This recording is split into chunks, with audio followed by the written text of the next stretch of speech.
This is a real danger mark about the transition to AI. This is going to be the greatest economic work practice revolution in our lifetimes. There's going to be a lot of dislocation in the economy and probably within corporations Mm. as well. We have to attend to the emotional side of that to keep people aligned in certain values, to Mm. understand what's important, to be guided by certain principles. If we start feeling like automatons in the service of AI, we're going to become worse at our work. We're going to be unhappier in our lives. Everybody's going to lose. Welcome to the Arkaro Insights podcast. Our mission is to inform and equip business executives to manage change and innovation and make sense of complexity to succeed in the adaptive world. And today we have a guest who can take us a long way along this journey. Stephen Wunker will be speaking on his new book, AI and the Octopus Organization. His talk is about how the octopus serves as a model for how organizations can get the most benefit from AI. Wonka was a longtime colleague of innovation thought leader Clayton Christensen, led development of one of the world's first smartphones, and created pioneering companies in mobile marketing and commerce. He now runs New Markets Advisors, where he consults on innovation strategy and capabilities for organizations such as Microsoft, Meta, Nike, and the World Bank. He has written over 100 articles for publications including Forbes, the Harvard Business Review, and the Financial Times. Wonka has published 5 critically acclaimed books on innovation, Capturing New Markets, Jobs to be Done, Costabation, The Innovative Leader, and his latest, AI and the Octopus Organization. He has degrees from Princeton, Columbia, and Harvard Business School. Morning, Stephen. Welcome to the Arkaro Insights podcast. It's really good to have you on board. Thank you so Well, much. thank you for having me. Well, it's a great pleasure. I mean, I have to say, the minute I read your book and got the ideas of what you were trying to convey, I just said, how on earth do I persuade Stephen to come on board? Because this is completely the sort I'm of easy, thing, Mark. You got me. because this is exactly the thing that's fascinating me at the moment. So having someone who's really thought about it is just brilliant.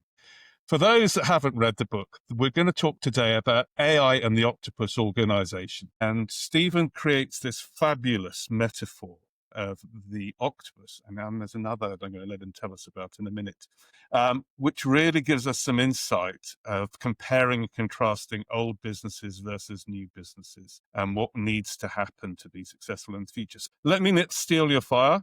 Stephen, tell me about this book. This book is not a technology book. Don't be scared by AI in the title. It is about the effects of technology and what we need to do to get the most out of technology. So there are a lot of companies out there, I'd say most companies I've seen, that when they use AI, they're sort of sprinkling a little AI dust on top of their current practices. They're adding a feature here or there, maybe a chatbot, and that's fine, but that is not going to be transformative. Whereas AI is the most transformative technology we are probably going to see in our lifetime. And so we need to think about the operations of the organization and the ways we manage to really get the most out of the technology. So the book is both a call to do that as well as a look inside corporations that are doing that today and hopefully a playbook for how you can do that in your organization. I mean, I get it. I mean, I'm excited by AI, can see some of its challenges, but I'm excited. But you create an analogy of AI to, if I'm right, an asteroid hitting the Earth. What on earth is that about? The meteor that killed the dinosaurs was a really asymmetric threat. Species had evolved over millennia to deal with the known predators, right? The giant dinosaur fish in the ancient seas. And most of those species died when the meteor struck because it was just such a different sort of threat they were not prepared for. And yet the octopus, this soft-shelled, rather defenseless creature, was able not only to survive, but to thrive as all of the pre-existing competitors were wiped out in this mass extinction event. It is super adaptable, which is one thing we can learn from it. We can also learn from its anatomy. But we see AI today as one of those mass extinction effects. It is going to change so much about marketplaces and the way companies do business and the way customers buy that if you're not ahead of that curve, you're probably going to be swamped by the wave that it creates. So we're going to talk a lot more about octopuses, or octopi, should I say. Octopuses, it is a Greek, not a Latin term. And so Thank you for my erudition on that one. That's great. So octopuses, but there's another creature that is sort of opposed, or is the ammonite. Why did you select the ammonite, and what does that represent? well, I will admit the ammonite was suggested to us by ChatGPT because we were looking for a foil, and I had never heard of the ammonite, but ChatGPT had. So the ammonites were plentiful in the ancient seas. There were actually over 10,000 species of ammonites. And they're these very tightly coiled, thickly armored, nautilus looking like animals that could range from a few inches to several feet in diameter.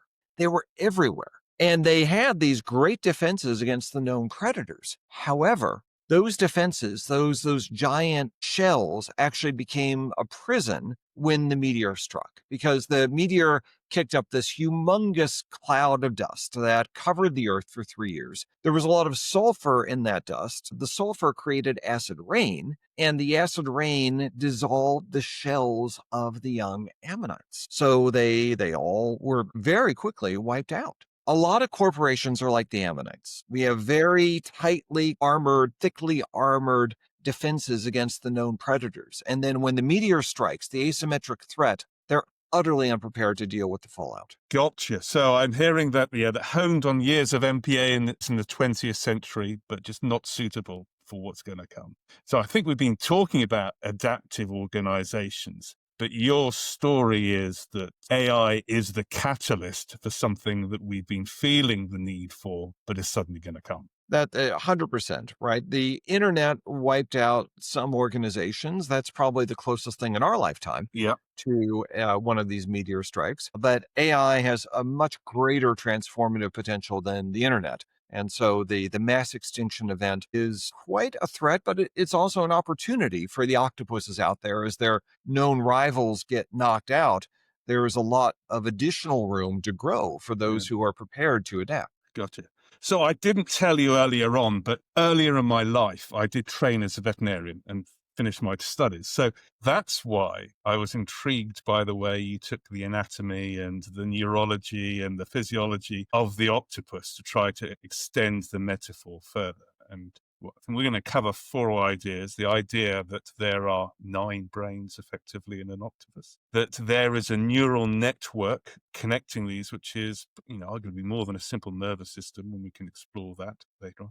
Not 1, not 2, but 3 hearts, which is quite special. And then fascinating tricks that they are able to do with proteins and RNA. And we're going to cover that shortly. But where do you want to kick off first, Stephen, in terms of this anatomical exploration of the octopus? Let's start with the 9 brains. Look, an octopus has this alien-seeming anatomy to us humans. It's so different than the creatures that we're familiar with, partly because it's so prehistoric. It evolved in a very different time. So an octopus has one central brain in its head, but actually 2/3 of the neurons of an octopus are not in its head. They're distributed throughout the body. And each arm has a neural cluster that operates as sort of a mini brain. So effectively, there are 9 brains, and the arms' brains are all connected by a nerve ring. So one arm can be opening a clam and another is exploring a cave, and they can do this independently, communicating with each other without needing to involve the central brain, which is worried about how do I get away from that shark. Yeah. This enables massively parallel operations while also having synchrony and coordination. And it's a wonderful analogy for how AI distributes intelligence throughout an organization. That doesn't cause chaos. It can still be highly coordinated, and yet it enables this parallelism of action that allows organizations to be much more fast moving, much more responsive to their external environments than ever before. Got it. There's the coordination, because I think the way I take it, you've got to take a little bit of each of the 4, and then we can tell the story about what it might mean to an organization, because there are so many connections, I think, for me at least, between the ideas. So we've got one idea of distributed intelligence, which is, I think we can sense from what we're seeing in AI. You've got the neural network. That's teaching us something, I think, about middle managers. Maybe we could explore that that later. 3 hearts. What were you getting at there? So an octopus has 3 hearts. They serve different purposes. One of the remarkable things about an octopus is it can actually give itself a heart attack. It can stop one of the hearts in order to direct energy to other hearts that are urgently needed for something like escaping from a predator. And so it has these distinct rhythms for different purposes. And organizations need to develop something similar, different rhythms for different purposes. We call them the analytic, the agile, and the aligned hearts. Gotcha. Usually corporations are quite good at the analytic heart. The bigger enterprises aren't so great at being agile, the agile heart. And Yeah. then the aligned heart is essential given the amount of change that's happening with the advent of AI and other phenomena as well that are occurring in the environment and the economy. So having all those 3 operating together for different purposes, for different reasons at different times, that's really important. I think you're actually right. I just want to challenge you a little bit, where my perspective of the world is it's not as odd, this odd anatomy of hearts and neural tissue as we might think. In humans, did you know that we've got a thing called the vagus nerve? It's an enormous nerve that when I was a student, they didn't really know what it did, but now there's so much science coming out of that about the gut-brain communication and the neural network around the heart. So it's not completely bizarre to think about heartfelt leadership as a neuronal event. It's not completely bizarre to think about gut feelings. And, I'll think about that overnight. It's not an irrational thought, given the amount of communication from the gut to the brain and how we process information. So I resonated well with the different types of hearts giving communication. And maybe we can explore later, but I think you're right about corporations being very analytical. One of the other things about large corporations as well is not being so agile. They're not necessarily the best place for heartfelt leadership, giving heartfelt inspiration and trust. That's something we can explore about what leaders might need to do in the future as well. Yeah.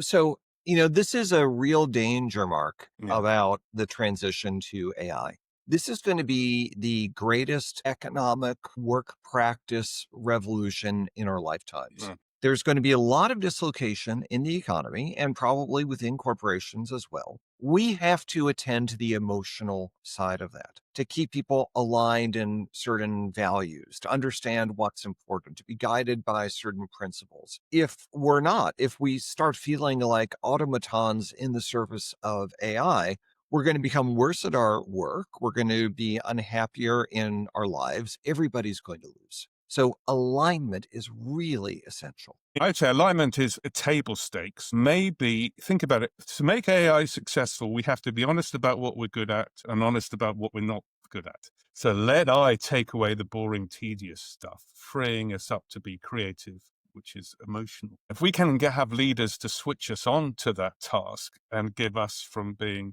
20, 30, 40% of our lives being creative to 80% of our lives being creative, what an opportunity that creates if leaders can step up to the challenge. We use examples in the book of how AI actually makes work more fulfilling. So look at Stripe, the payments company. They have a AI-enabled suite of products for online checkout that presents the forms of payment that they think customers were going to most want to value that will lead to conversion from browser to buyer on a website while also minimizing fraud. Now, what that means for the people in the fraud prevention team is that rather than auditing transaction after transaction in an extremely boring manner, their attention can now focus on the edge cases or the highest risk cases. So they are challenged in their jobs. They're using the full suite of their skills in a way that makes them more fulfilled in what they do and also makes them more productive for the organization. That's the promise of AI for the front line. It should help people be more fulfilled, not make them feel like automatons. With that mindset, let's embrace it and be excited about the future. One more, I think, and I'm going to circle back to the wolf in a minute, but there was the one bit of the anatomy, or not so much anatomy, but the protein production system and how the RNA works in an octopus. Why did you include that in the book? This is actually how we came upon the octopus analogy. My colleague, Jonathan Brill, who's the futurist at Amazon, had been using this story for a couple of years in his talks about how most of us are governed by our DNA, right? We humans, we're governed by our DNA. There's not much we can do about that. And we can change RNA a little bit, but it's a very small set of degrees of freedom and it takes a long time. Whereas an octopus and other creatures in the cephalopod family are able to edit their RNA in a matter of hours. So you can take an Antarctic octopus and put it into the Caribbean and it'll be just fine because it can change that RNA. So I'll take us back to high school biology for a moment.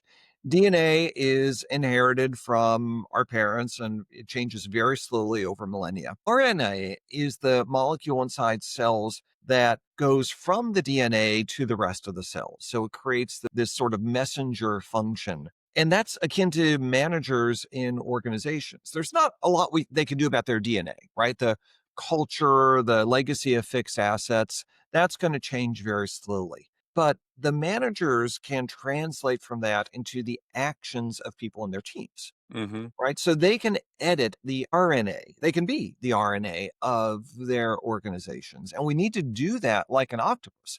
This is how the octopus was able to survive the meteor strike because it could edit its RNA. So similarly, we need to do the same, recognizing there's stuff we can't change. We can't change the DNA very much, but we sure can change our management actions and the instructions and encouragement we give to our teams. And so in the real world, what does that mean? What are the different behaviors that middle managers should be doing? So, for one, they need to get people onto common AI platforms. If half the people are on it and half aren't, then they're using it for different purposes. Then it's this very disconnected set of upgrades here and there. It doesn't create a systemic change. They need to have a clear vision about where they're headed. Yeah. So, what are the business purposes of using AI and other technological tools? Yeah. What is their organization going to look like? What are the common practices? What are going to be the metrics that assess whether they're actually making this sort of progress or not? What change in behaviors do people need to have encouragement along? Because everybody is going to need to be a change manager. That's a set of what these middle managers need to be doing. They need to become coaches. They need to become stewards of AI. And they also have to keep critically thinking to not just be governed by AI, but use that as one input among many. AI is not going to capture everything from a context. So to make sure that the inputs of AI are united with other inputs to actually make the best decisions. Hey, boy, you've just said something which is so relevant to something I was reading and writing this morning. You know this, but for the benefit of the listeners, right? In one survey, 80% of business strategies has got AI as being core to the business strategy. Yet in those same businesses, only 15% of the employees believe it. They think it's just baloney. Another common problem, people aren't buying in because they just see it as the shiny new toy, which is bought in because it's technically interesting, maybe, FOMO, don't want to be seen to be missing out on AI, but not really aligned with solving problems on the ground in workflow processes, and certainly not totally connected with the business. So what you're saying about alignment of the brain and then the translation role of middle managers, it sounds to be spot on from what I'm hearing elsewhere. Absolutely. I think people intuitively get that AI is a major transition. And a lot of boards get this, and there's pressure on top leadership to make a transition. But it is often being thought about in technological terms. Of course, technology matters, but the technology is also moving so fast that Yeah. if we focus on that, we're missing the broader picture of how the organization needs to transform much more holistically than just layering on technology. There are many managers that get that too, I think, but there has not been a way to look upon that overall transition in a thorough, holistic sort of manner. And I think the octopus model does that. Echoing words that people like Ostavado use a lot is exploit and explore. I mean, managers are typically exploiting and optimizing. Most managers, except for the few involved in innovation or new business development, are not in large corporations focused on exploring. And that's one of the transitions it sounds like we're going to have to make as well to get us through. The world is changing so fast with AI and other sort of macroeconomic shocks too, right? If we're not constantly exploring, if we're not developing growth options, then we are highly exposed to acting like the world did over the past 50 years. I think one thing that is for certain is that the world is not going to act like it has over the past 50 years. So conventional wisdom is an extremely hazardous thing in unconventional times. We have to keep exploring and developing our options. So if I can start bringing these four ideas together, so we've got the heartfelt leadership, the alignment of the organization, an agile part of the organization, we've got connectiveness and the RNA of the middle managers acting as coaches, bringing it together. We have distributed decision making when leaders forcing down decision or enabling decision making may be a better way of doing it. What type of organizations are anywhere near that at the moment so that we can think about this for real? So let's look at HelloFresh. They are the world's largest meal kit delivery company. Now, they had a boom time in the pandemic as people wanted to cook at home, but then things sort of tapered off after the pandemic and they needed something new. So they decided to lean really heavily into AI. And this worked wonders throughout the organization. It started with the customers. So customers had traditionally had this thick set of options to choose from for their meals for the month. But HelloFresh actually knew that you usually substituted chicken for pork, and I like things a little bit spicier. They knew people's personal profiles on what they chose and then how they rated meals afterwards. And so they're now able to give people hyper tailored suggestions for what they would really love. Great. So that's a change in the customer value proposition. But this also meant that operations had to change. No longer would there be these long production runs of particular products. The kitchens, which are huge industrial kitchens, have to create hyper tailored meals basically for each person. You have this almost infinite variety of meals. And that meant that the job of a middle manager in operations changed too. No longer were they creating the Excel spreadsheets with these long production runs. Operations became so complex that only AI could do the production planning. And then that affected sourcing in terms of the ingredients. So everything had to be connected through a neural necklace of from, customer value proposition, what people actually chose, to the operations, to the sourcing. AI had to be responsible for that. And then the middle managers had to be the stewards of the model. They needed to make sure that the choices that were being made sense. And then they had to shepherd their workforces through a massive change in everything that was done. And that's been a great success for them. They really leaned hard into AI and they reinvented how their organization worked. That's amazing. And I'm guessing that one of the opportunities is that someone in the organization has been born creative in selecting menus and coming up with new dishes and the like, which is making things that aren't necessarily AI couldn't do.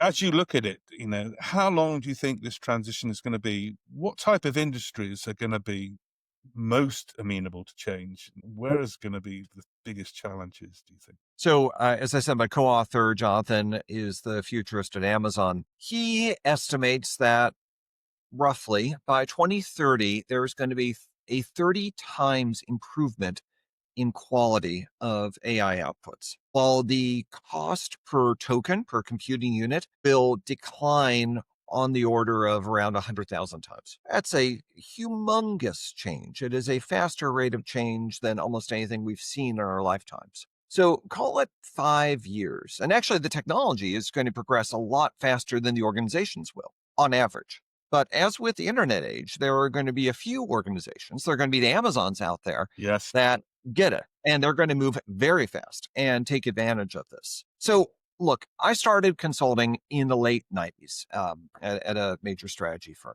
And I saw this evolution from 1996, 97. Oh, let's go put our brochure on a website, to 98, 99. The sky is falling and we have to do something massive right now. Yeah. Neither of those is healthy. There needs to be a phase transition that you plan out.